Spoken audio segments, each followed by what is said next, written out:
Hey, good morning, everybody. Welcome to Mindset Explosion, Season 2, Episode number 41. And today I'm here with the lovely Bowen-Bradshaw. Thank you for coming in, Dianne. Thank you for inviting me, Matt. My pleasure. And today we're going to talk about the benefits of Bowen-McTimoney. We are. Yeah, it was the first time I've heard about it, so kind of really interested to find out a little bit more about what you do and go from there, really. So tell us a little, briefly, what is the treatments that you do and the benefits of that? Okay. Two treatments, one called McTimoney, which is a very gentle form of manipulation, and also the Bowen technique, which is a muscle treatment, but based on acupuncture points. Both very gentle. Patients find it really relaxing to have as treatment, and both treat the whole body. The range of conditions that I get involved in are from headaches, migraines and tension headaches, neck pain, frozen shoulders, tennis elbows, RSI, mid-back pain, low back pain, sciatica, knees, ankles. You name it, I can have a go at fixing it. Cool. So it's not just for if you've got an injury, because we talked about preventative treatment as well. So yes. Yeah. If you have a major injury, a torn muscle, I would suggest that you try physio treatment. So it's not designed for acute, injuries like that, or swollen Achilles tendons, things like that. But certainly, if you've got back pain, if you've got sciatic pain coming down the back of your leg, any kind of musculoskeletal problems, any nerve problems, and that can range really from pain to tingling and pins and needles, and numbness. That's definitely a nerve involvement. Sure. And a couple of people that do view or listen to the Mindset show, they've kind of gone through like anxieties and depressions. And I know when we was talking just off air, you kind of brought that up a little bit. So how can it? Yeah, Bowen itself is a very relaxing treatment. So a little bit like a massage, people will completely relax and get the benefit of that help, as well as having their skeletal problems and pain problems addressed. So it can be very helpful in things like depression, anxiety. Also great benefits with people with ME, so a lot of energy levels that are very, very low. I've had fantastic results with people that can barely drag themselves out of bed, never mind go socialising. So that's also a good benefit. And also things like asthma and digestive problems. So it's not always things definitely related to pain and joints. Yeah. So how did you get into this? Bizarrely, I got into both these treatments because I wanted to work with horses. Yeah. Strange as it sounds. So many years ago, I was desperate to work with horses, looked at being a vet. In the end, went along the lines of doing an animal science degree, and then discovered the McTimoney chiropractic training that was going on, and then I ran it alongside my degree. That was actually to treat people, which was a bit disappointing at first. Then I went on to do the animal course, but I do find that working with people now, the benefits that I see and the way that I can help people, I find it really very good. And you told me you put this on for a reason, this scarf. It's got elephants on. It's got the elephants on because part of the animal work, in the English way, I treat horses and dogs and cats and occasional farm animals, but I actually went across to Africa and treated the baby orphaned elephants. As in Kenya? It was in Kenya, Yeah. Wow, that's amazing. So how did you get to do that? It was a bit of a busman's holiday, actually. It was a group of therapists that were going over there. We were going to go and treat these particular orphaned elephants at the David Sheldrick Wildlife Trust. I was able to go because it worked out at a time that it was close to my birthday, so it was going to be a birthday celebration. So it was very sad in that usually they have about 8 or 9 orphans in a year, and they literally had 7 orphan elephants in the month before we arrived. So there's lots of work to do there. Oh, wow. What an amazing experience, though. Not many people can say that, can they? No, get their hands on a baby elephant. No, excellent. And so you kind of, you've travelled all over, really, haven't you? Yeah, with the animal work, I went to Hong Kong to treat the racehorses. So that was within my first year of qualifying. Yeah. So it's been really quite interesting. Yeah. You're a bit more settled now? Yeah, absolutely. Yeah. I'm settled in the Cotswolds. Yes. Yes. Yeah. Yeah. So you're not just based in one place, are you?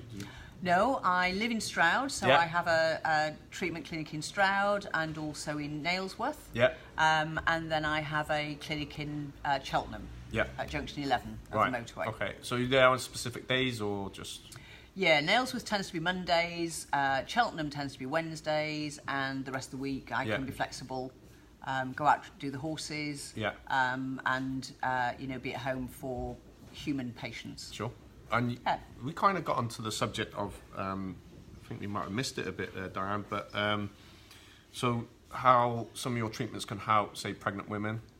Was it before, during, after as well, right? Yes. In view of the royal birth that's due any minute. Yeah. Bowen and McTimoney can be very useful for even helping to get pregnant.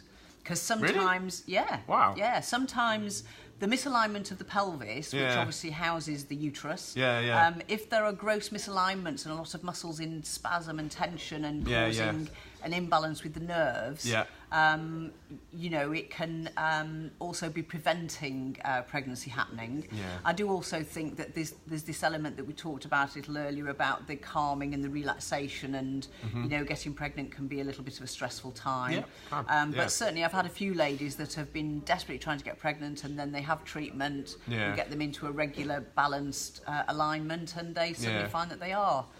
And then through the pregnancies, obviously towards the end of pregnancy, you get the sciatic nerve problems, and we can certainly help with those. And then really following young babies, you're always in this crouched position of feeding and changing. And so again, you need help rocking. You need help with all the, the shoulders and the neck and, the stress of carrying a baby, all the weight in front, certainly can contribute to back pain. Oh, that's quite interesting, really, because I know, a couple of friends where they struggle with getting pregnant, and it is stressful if you're struggling. It is. My auntie was desperate for children and stuff, but I mean, it can be quite it's a lot. So I do think there's all this is great, but I think this it's a good one to touch on a little bit. And the emotions. It is an emotional connection, isn't it? Yeah. The people that are just desperate. Yeah. And then just need to divert attention a little bit. Yeah. Especially when it's your first child as well, and it's suddenly, whoa. No, that's great. Yeah. Oh, thank you so much. So how, we've put your, website on there. Is that the best way to contact you, or what's the best way for any of these things, would it be preventative therapy, or maybe it could be any, right? Gym, sports injuries, this kind of thing? Yeah, I mean, I do treat a lot of people that are cyclists, runners, anyone that is involved in sports, gymnastics, dare I say martial arts, because there could be a few injuries. Do you know what? I reckon you have more injuries playing... I see more injuries from people that play things like soccer and stuff. It does happen because because of what we're doing, then we can't go training full contact. No one here. What I do tend to find is the one-sided sports as well. So like you say, your football and your tennis and your badminton and your squash, the things that are one-sided, they can be more detrimental. Yeah. As can hanging out of helicopters, as one of my patients does. Yeah, you said about it, So it's like a cameraman or... cameraman, but he's involved in a lot of the Africa series. So he comes to me regularly. Yeah. It's the elephant connection. It is. It is, yeah? The elephant connection again, All right, well... have we got time for me to tell my little lamb story? Oh, I forgot. Right, Easter's coming up. She's got an orphaned lamb. Is that right? Oh, no, sorry. Well, it was just something that happened. Again, it was within a year of me qualifying, and I was busy out treating horses, and I was based in Cheshire at that time, so I was going to North Wales, and a lady phoned me in a bit of a state saying, I've got an orphaned lamb here, I'm not sure if you can do anything to help me, but it can't get up, it can't stand up. So I just said, well, I will add it in because I was close to where the farm was. And it was from a farmer next door to where she lived. And he'd brought the lamb over because a metal gate had kind of fallen onto its back legs and it's more or less done the splits. Yeah. So the vet had seen it. One leg was absolutely enormous and twice the size, and the other leg was just completely limp and dead. Yeah. So the vet came, given it a steroid injection to try and help with the swelling of the other leg. But still couldn't stand up. So this lady was just looking after it in her garden, and it was just sitting down. So I turned up, and we had to kind of get the lamb sitting. I was doing McTimoney at that point, and she kind of supported the lamb while we stood it up, and I did my little palpations and assessed what needed treating, and then did the treatments. And then we just sat it down again and kind of left it and saw what happened, because that was my very first lamb I'd ever treated. I had no idea if it could help or not. And then she phoned me the next day to say within 24 hours, would you believe, that lamb had stood up. Wow. And then within the next day, it had been put back with its mum, and by the third day it was back out in the big field. So that was a great success. That's a nice story. Yeah, that's a nice story. To end, just end just on in that. time Yeah, for Easter. Definitely. All right, thanks so much for coming in. You're welcome. I know if you want to get in contact with Dianne, you've got the website address there. Is there a contact number? Or? Yeah, my landline number is 01453 751 565, and anyone is happy to, welcome to contact me. Cool, brilliant. Thank you guys, please share, and I'll see you for the next episode, probably tomorrow. Peace, bye-bye. Bye-bye.